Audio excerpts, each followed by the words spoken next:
नमस्कार दोस्तों, जय हिंद। मैं अनुज निरंजन स्वागत करता हूं आपको इतिहास के इस नए अध्याय के साथ। और ये टॉपिक है उत्तर भारतीय समाज और संस्कृति का विकास। और इस विकास को हम लोग देखेंगे वैदिक ग्रंथों के साक्ष्यों के द्वारा, जहां संहिताओं से लेके सूत्रों तक जो भी एविडेंस मिलता है वैदिक टेक्स्ट के थ्रू। आज हम evolution of north Indian society and culture को देखने की कोशिश करेंगे। और उसको समझने से पहले हमें वैदिक भूगोल को समझना होगा कि जो वैदिक ज्योग्राफी थी वो क्या थी। वैसे तो आर्यों का आदि देश कहाँ था, यह अभी तक विवाद का विषय है, किंतु भारत में आर्यों के प्रसार के बारे में धीमे धीमे से ज्ञात होता है। भारत आने से पहले आर्यों का मूल स्थान कहाँ था, यह निश्चित करने के लिए अनेक विद्वानों ने अपना मत दिया है। भारत को आर्यों का मूल स्थान मानने वाले विद्वानों में ये रहा है कि वो हो सकता है कि आदि देश उत्तरी ध्रुव से आए हों, या फिर कुछ विद्वान मध्य एशिया को ही आर्यों का मूल निवास स्थान मानते हैं। आर्यों के मूल स्थान के संबंध में कुछ भाषाई और पुरातात्विक साक्ष्यों ने बहुत सहायता की है। इराक में प्राप्त एक अभिलेख है बोगसगोई, जहाँ कुछ आर्य नाम मिलते हैं। और भारत यूरोपीय समूह की भाषाएं आज भी अपने बदले हुए रूप में यूरोप और भारतीय उपमहाद्वीप ईरान तक बोली जाती हैं। भाषाई वैज्ञानिकों के अनुसार ऋग्वेद की भाषा व्याकरण की दृष्टि से ईरानी, यूनानी, लैटिन, कैंट और स्लाव भाषाओं में समानता है, और यह दिखता है कि वे सभी किसी एक ही भाषा से निकली हों। जैसे भाषा साक्ष्य के रूप में अगर देखें, संस्कृत में मांतर लैटिन के मातेर से और अंग्रेजी में मदर से मिलता है। संस्कृत का पिता लैटिन में पेतर और अंग्रेजी में फादर से मिलता है। इसी प्रकार ऋग्वेद और आवेस्ता में भी बहुत सारी समानता है।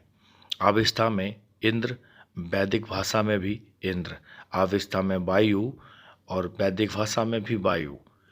मित्र को उन्होंने आवेस्ता में मिथु कहा गया है, और मिथेष्टि को मजदा और विदे को बीहो। इससे हमें कुछ ये पता लगता है कि मूल लोगों में भी हिंदुओं और ईरानियों के पूर्वज औरों की अपेक्षा और अधिक समय तक एक साथ रहे हों, या हो सकता है कि वो पूर्वज एक ही हों। मूल्य आर अपने मूल स्थान से बढ़ते हुए डेन्यूब नदी के किनारे वालेसिया तक बढ़े होंगे, और आगे दक्षिण में वासफेरस को पार करके एशिया माइनर तक आए होंगे, और इसके बाद ईरान होते हुए हेरात और बल्ख को उन्होंने अपना निवास स्थान बनाया होगा। यह काल क्या रहा होगा, इसे निर्धारित करने में बोगसगोई अभिलेख से बहुत सारे साक्ष्य मिलते हैं, जिसमें हित्ती और मितानी जनजातियों की कुछ संधियां भी हैं, उनका भी वर्णन किया गया है।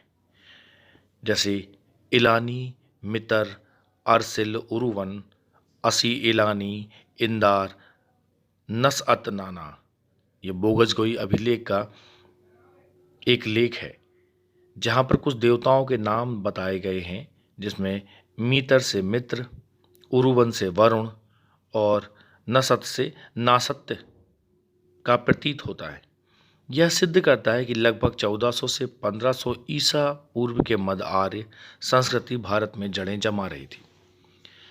भारत के संदर्भ में अगर देखा जाए तो वैदिक भूगोल को जानने के दो ही स्रोत हैं, या तो आप साहित्यिक स्रोतों पर निर्भर होते हैं या पुरातात्विक स्रोतों पर। वैदिक साहित्य में अनेकों भौगोलिक नामों का महत्वपूर्ण तरीकों से उल्लेख किया गया है।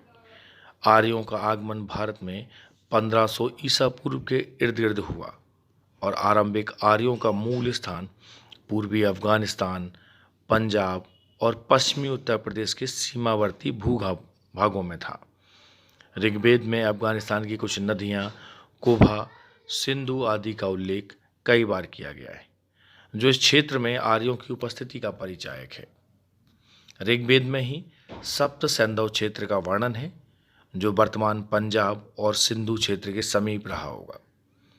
महासागर के लिए ऋग्वेद में अर्णव या सिंधु शब्दों का प्रयोग किया गया है, जो पश्चिमी समुद्र तट और आर्यों के उससे परिचय होने की जानकारी देता है।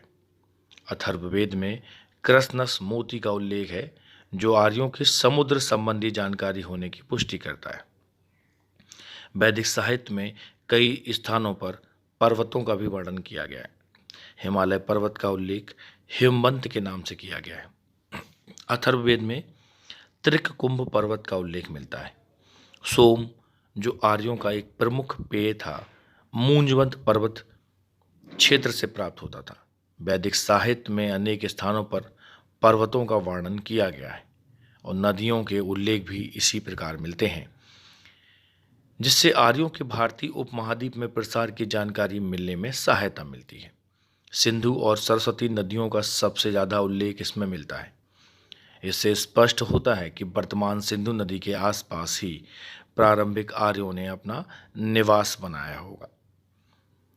अगर ध्यान से देखा जाए और क्रमिक रूप से देखा जाए तो आर्यों के पूर्व दिशा में प्रसार का परिचय भी उनके द्वारा परुष्णी, चंद्रभागा, वितस्ता, यमुना और गंगा के उल्लेख से सुनिश्चित किया जा सकता है। पुरातात्विक साक्ष्यों का कोई ठोस स्रोत तो नहीं मिलता। संभवतः वो छेद वाली कुल्हाड़ियां, कटारें और खड़क का उपयोग करते होंगे।